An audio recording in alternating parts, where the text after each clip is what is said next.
Saint Joseph as a struggling husband and father, a man who found out that his wife was pregnant and it wasn't him, Yeah. struggling with, I mean, something insurmountable for most men.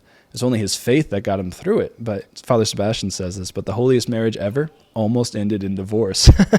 You think you got problems with your marriage? Well, you're starting off with a teenage pregnancy and the husband isn't the father.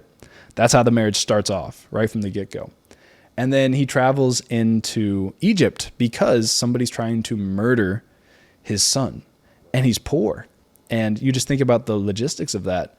A carpenter has to, in the middle of the night, flee with his wife and child. He didn't have time to bring his tools with him.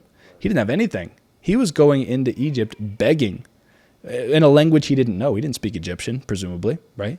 And so the extreme humility of St. Joseph and the knowledge that he has of what it's like to struggle to provide for the ones that you love. Yeah, just looking at that and recognizing my own inabilities, my own need for those virtues specifically, it was just a no-brainer that I was going to turn to Joseph for that. I feel like in his heart as a father and as a husband, he had a desire to provide for his wife and child. He had a real desire to do that.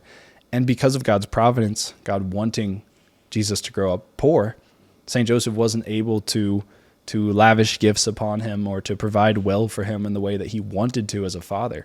And so I think part of his reward in heaven now is that God is giving him the ability to lavish gifts upon his sons on earth, because he never got to with Jesus and Mary. It was part of God's providence that they were going to be poor, even though he wanted to provide for them well, because that's the desire of every husband and father's heart. Right. And so now when we turn to Joseph as men, he didn't get to satisfy that desire on earth, but in heaven now, he's just pouring out these gifts, right?